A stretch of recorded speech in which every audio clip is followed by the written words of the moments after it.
Hi there, my name is Philip Ideson. I want to welcome you to the Art of Procurement podcast, the podcast that helps you, a forward-thinking procurement professional, position yourself and your team to proactively take advantage of the revolution that's taking place in procurement today. By interviewing industry trailblazers and sharing insights from our own experiences, my team and I pull back the curtain and shine a light on the strategies, tactics, and tools that procurement teams are using to elevate their impact.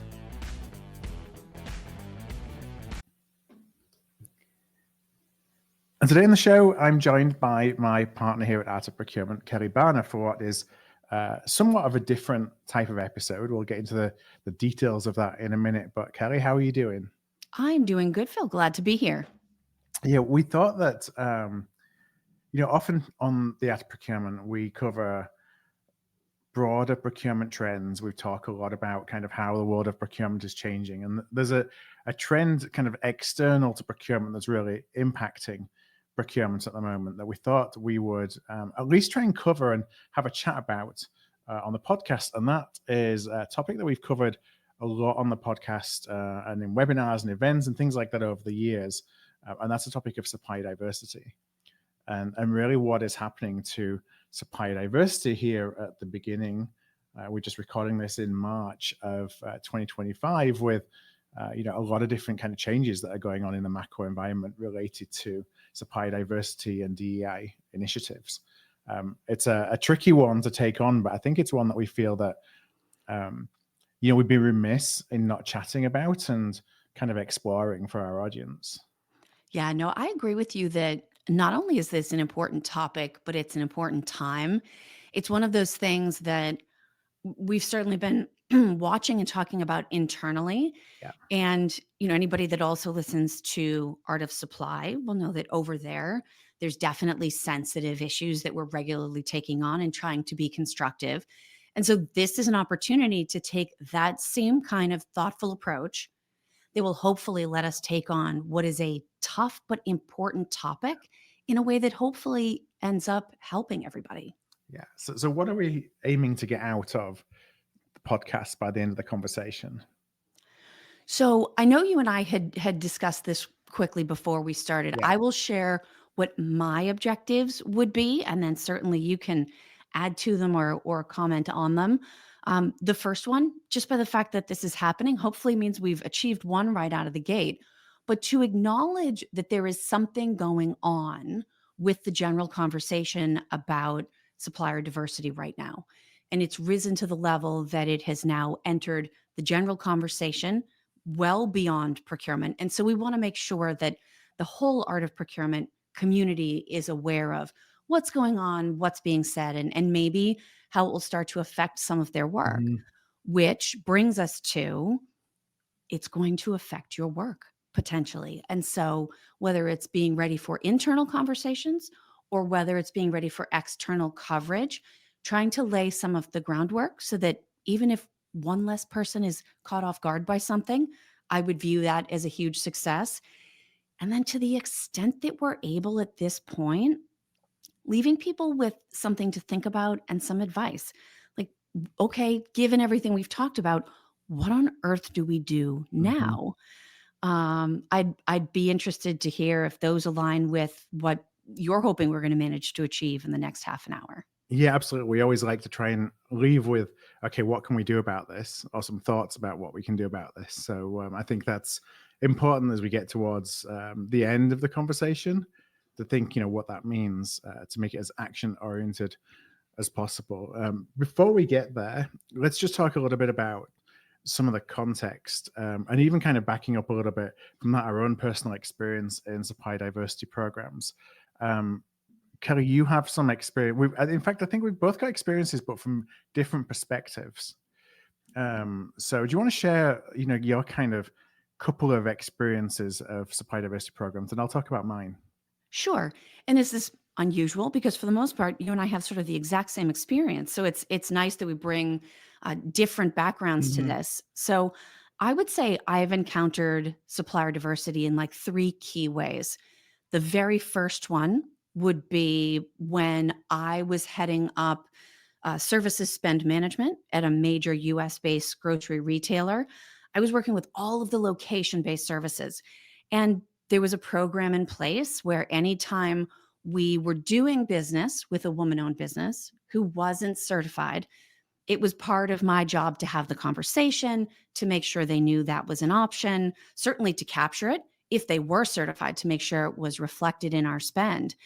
And so it was interesting to both go through the process of tracking how many of our service providers were certified in different categories, but also to have the conversation about, okay, why would you or would you not go through it? Now, many years later, when I was owner from a dedicated perspective at Buyers Meeting Point, I had the opportunity to think that through from my own perspective. Buyers Meeting Point was a woman owned business, but not certified. And so I wouldn't have been recognized in that spend categorization. So I had to think through, what will it cost? How much time will it take me? And what will the ROI Hmm. be? So sort of thinking that through. But I would say more recently, and hopefully therefore more useful to the conversation, is a couple of years ago, I was part of LinkedIn's first 100 Creator Accelerator program. And I had to profile my project in advance of being selected for the program. And I focused on supplier diversity. So I made it a point to speak with diverse business owners in all of the categories. I hit every category, speaking to the procurement teams that were feeding into these programs, speaking to the supplier diversity managers that were responsible for making the program work, and then speaking to some of the certifying organizations to get their perspective. And so it's something that is not a fixed program, right? It's Yeah. always changing. It's different based on your location, your industry, the reason that the company's pursuing it. But it's been such a steady part of procurement for such a long time that I actually think that's why some of these changes and some of the more recent attention could potentially be catching people by surprise. Yeah, and from my memory, from when you did the LinkedIn Creator Accelerator project, um, I seem to remember there was some cracks forming under the surface that were ones that never really, in the environment more generally, never really got that much airplay at that time. But speaking with the number of participants that you did from both a supply diversity manager perspective, but also the owners of Yes. diverse businesses, you may have anticipated going into those conversations with, a lot of enthusiasm, but you didn't necessarily find that on the ground level, from what I recall. No, I didn't. And as a matter of fact, the other thing that I found, and I will sometimes refer to this, but that project is where it came from. At no other time, and with regard to no other topic, did I hear more frequently, I won't say this on the record, but. Hmm. And then the myriad of things that followed that phrase would absolutely blow your mind. And it would be everything from, I feel really frustrated that I invested what was required to get this certification and I'm not getting anything out of it. Yeah. Or we're trying so hard to find suppliers in categories that we can work with to give them business, and we just can't make the match happen. There was frustration across the board that definitely, in equal measure, kind of offset the tremendous goodwill and wonderful intentions that went along with it. And it does make me wonder if some people had been willing to say some of those things on the Hmm. record, would we have had a preemptive conversation that might have changed where we find ourselves today? And unfortunately, on that front, we'll never know. Yeah. And so, and my experience on supply diversity programs is more from the reporting side. So, I was asked to stand up a supply diversity program for um, a financial services organization a number of years ago, but being asked to stand up the organization essentially meant bring some reporting capabilities.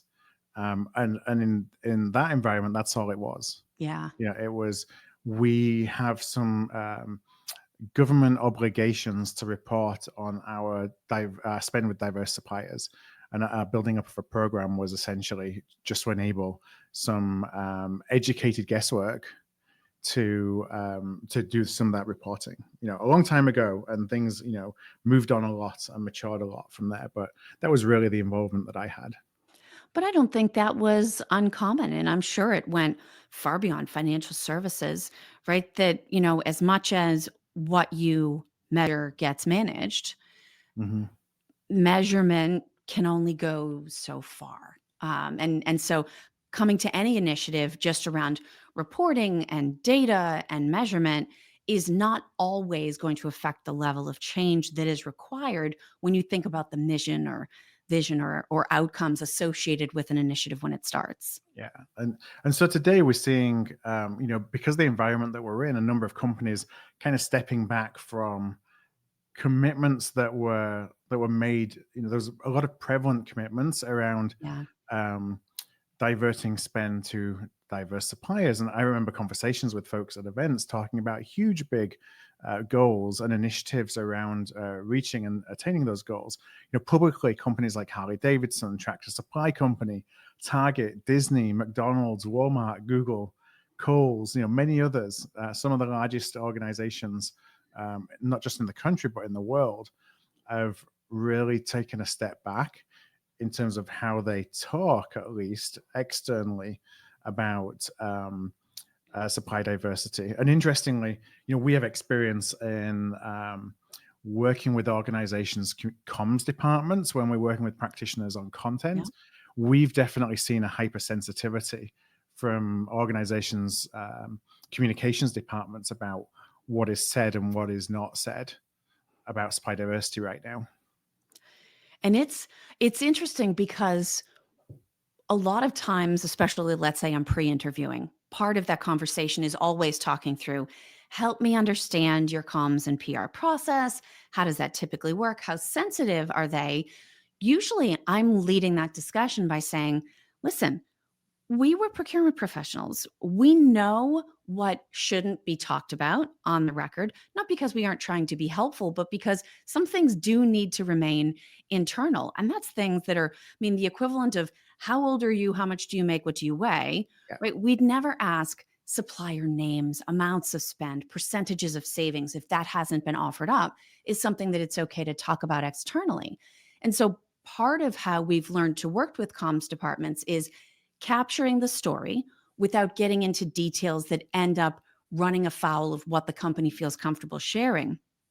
I never in a million years would have expected some of the recent statements made, even around supplier diversity, Mhm. to trigger comms flags the way that they have. And I think, for anybody that's been in procurement for a length of time, you do have a sense of how can you talk about something without sharing the details that shouldn't be shared.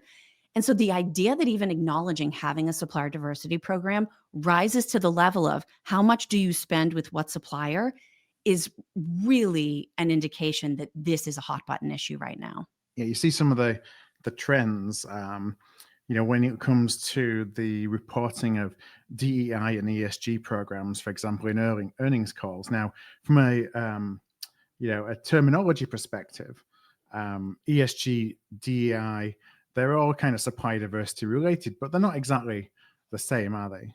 No, they're definitely not. And this is, I'm the word person, but this is one of those places where being precise is super important.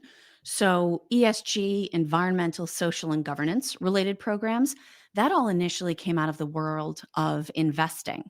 Now, more closely related to supplier diversity is when maybe you hear a news story that a company is disbanding their DEI department. That is more likely an HR, hiring, staffing, promotion kind of initiative. It may or may not indicate that the company is making changes to their supplier diversity program. And so in those cases, as we do when we read these stories, it's worth stopping to get into the details, not just assuming that changes in any one of these areas absolutely mean changes in some of the others. Mhm.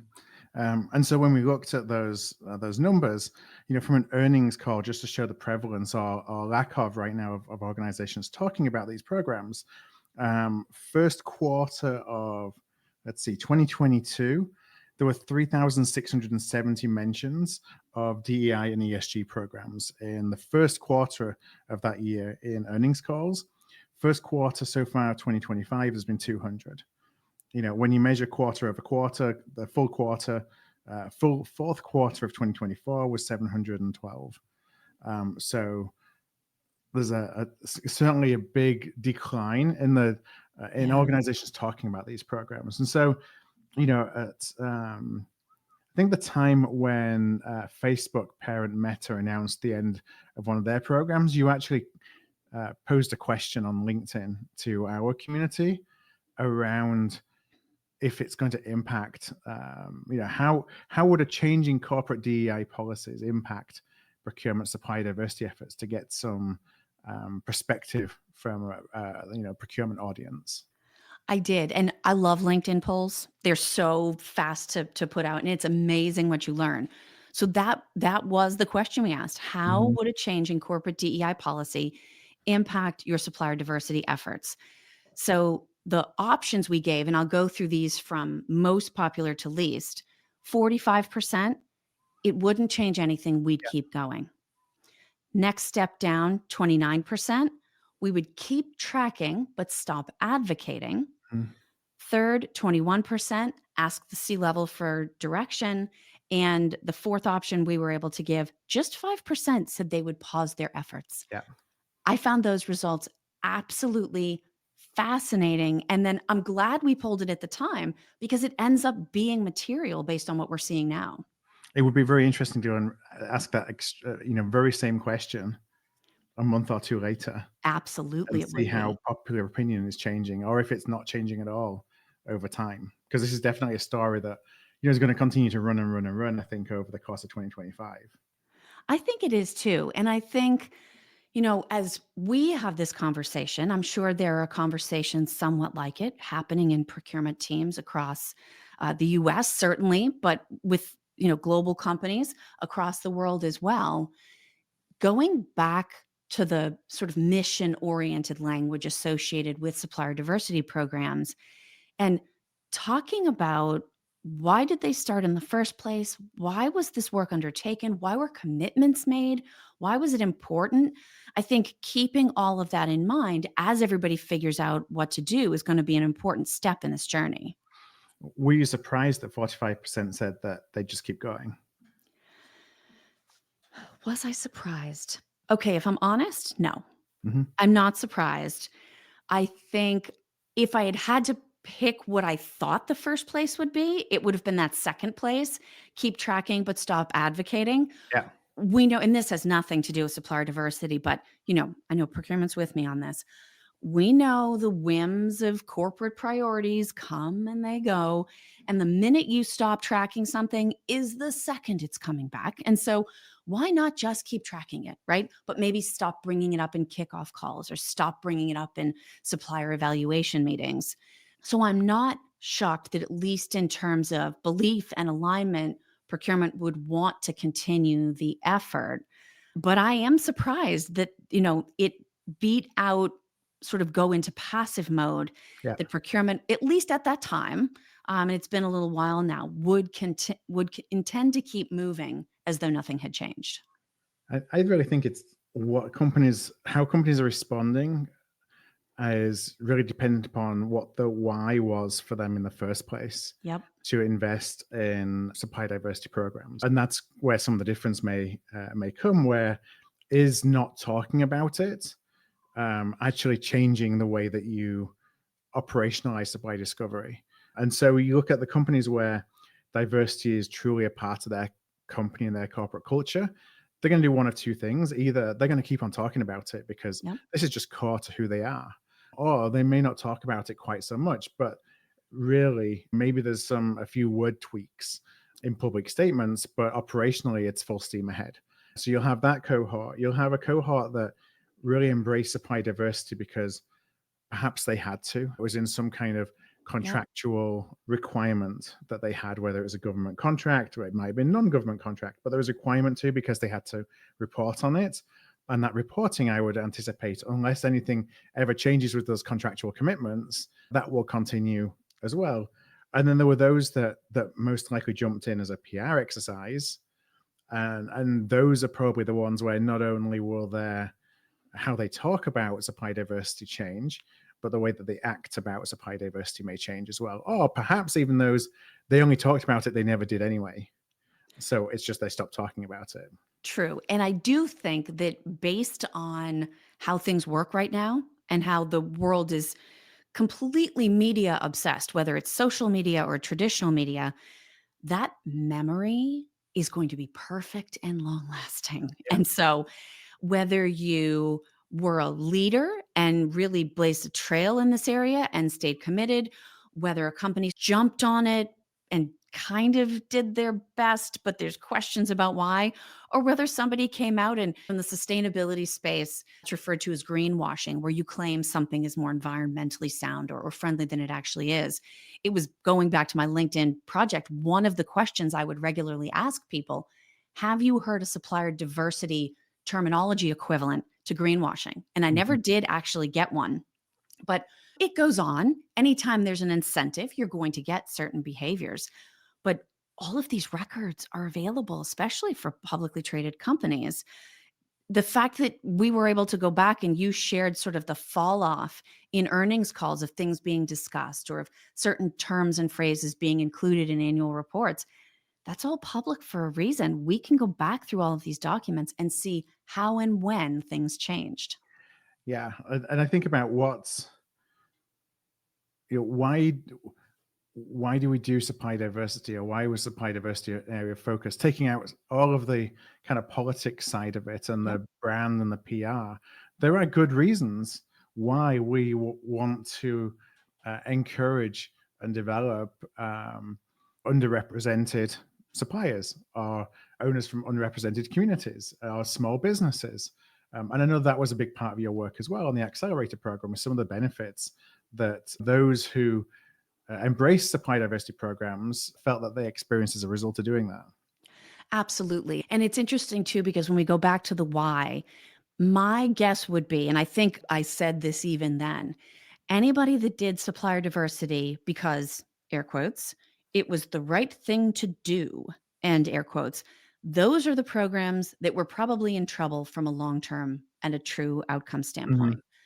The businesses that it looked at it specifically, and even if they said, it's a regulation, we must do it, it's in a public sector contract we have, we must do it, or if they looked at it, I think more from the true social impact standpoint and said, this is a core customer constituent for us. We want to make inroads into this community. Or if they looked at it and said, we want to make sure that we're bringing in different organizations, and this is a great filter through which to do it. I think understanding the depth of thought and the actual drivers that went into that why, Mhm. they run the gamut, but I think we're going to see very different outcomes between them now. So is that what we do about it at the moment, is to reflect on the why and the benefits and make sure that we don't lose focus on that, as opposed to throwing the baby out with the bathwater? I do think so. And I do think, if we can encourage people to do anything, we talk for a living, right? Is join us. I speculated earlier, would we be in a different place now if we'd had some hard Mhm. conversations then? I think we won't know the answer to that question, but the fact that we can ask it now and don't have the answer means that unquestionably the right thing for procurement to do internally right now is to have those conversations.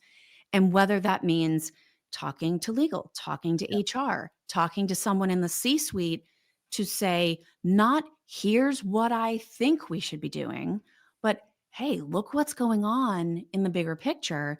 Let's talk about it. What guidance do you have? What inputs should we consider?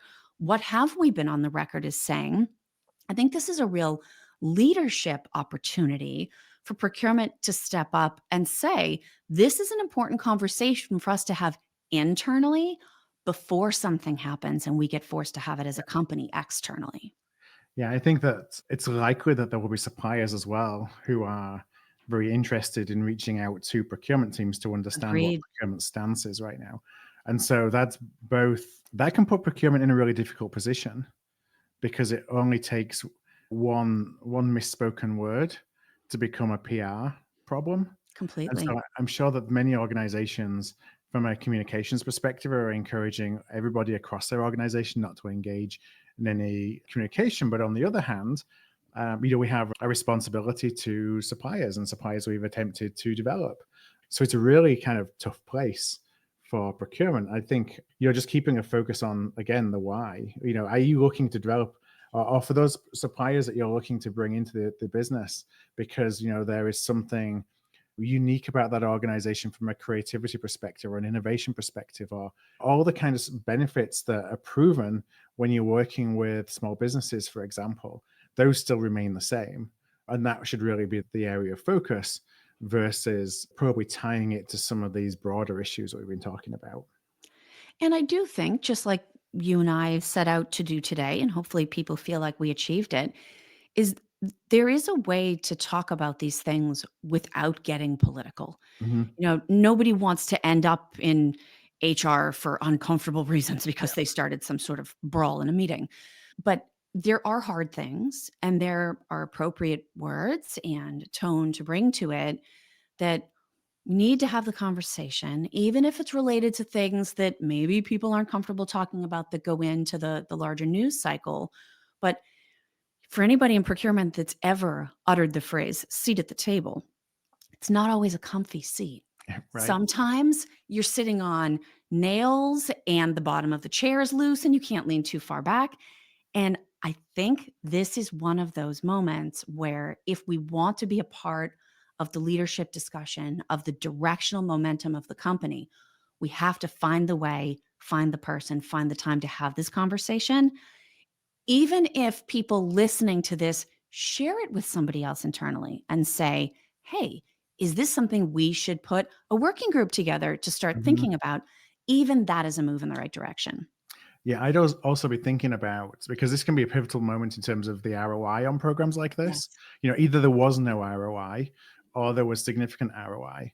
But now is the time, if you haven't done so already, to be really looking back and saying, by investing in supply diversity programs, this is the benefit that we got from the suppliers that we worked with, that perhaps we think may have been harder to get elsewhere, or that wouldn't have happened without this program. Because at the end of the day, we talk about this whenever we talk about anything related to ESG, there has to be financial underpinning Right. of investments in any of these programs, whether it's the environmental CSR programs, whether it is other S programs like modern slavery and local impact sourcing and things like that. There has to be an ROI. So now is the time to really take that hard look at, okay, what was the ROI of the investments we made? And if there were positive ROI from investments and activities that were done, then the activities that were done will continue no matter what we call it. And if there wasn't, then that's where there's going to be probably a little bit more soul searching. Yeah. And I think, regardless of what the conversations are, what the numbers end up being, the forms of ROI, I would think at this point, the worst thing of all would be to do nothing. Mhm. Because I think what goes around does come around, even if it's in a slightly different form. And I think it could create more awkwardness, more uncomfortableness, more difficulty down the road if procurement doesn't figure out a way to be purposeful in this moment about the changes that are being made. Don't just let it happen, sort of make it official, make it formal, find a way to channel it, record it, do something active so that there's something of a line in the sand. There's a lot of different options. There's a lot of things people can do. But I really do feel like in this case, not doing anything at all and just letting it sail by is probably the riskiest option there is. Yeah, we have a voice, Right. that should be heard internally within our organizations on what we feel the benefits are, or otherwise, of programs like this, as opposed to just waiting to be handed down some corporate directives. Because even if the names change, let's say if the activities are worth of proven value added for procurement organizations and therefore the folks that we support in the business, then it's really about the naming convention rather than the activities that we do. And procurement's credibility that Mhm. goes with it. All right, this is a topic I'm sure we're going to continue to follow as it just develops over the course of the next few months. It's a really interesting one with an impact on procurement, but obviously a broader macro kind of discussion that's happening, at least here in the US. And I'm sure there's some spillover in the rest of the world from the discussions that we're having here in the US. But I appreciate your time, Kelly, to really just start opening up the conversation. Like we said at the beginning, it's a difficult one because there's no clearly right, clearly wrong answers. No, But it's something that procurement, I think, is going to be expected to have an opinion on. I think so too. And to that point, anybody that wants to talk about it, Yeah. on the record or not, I know I cannot say this on the record, but right. But let us be a community. Mhm. Reach out to us if you have thoughts, responses, if this conversation has happened in your organization and how it went. Be a part of the conversation with us, even if it can't be after we hit the record button. Yeah. All right. Well, there were a couple of articles as well that we read just leading up to this conversation to give us a little bit more context. So what we'll do is we'll include those links to those within the show notes for today's episode. Like all of the Art of Procurement episodes, those show notes are going to be at artofprocurement.com/podcast. That's artofprocurement.com/podcast. And one last time, Kelly, until next time, thanks for joining me today. Absolutely, Phil. Good conversation.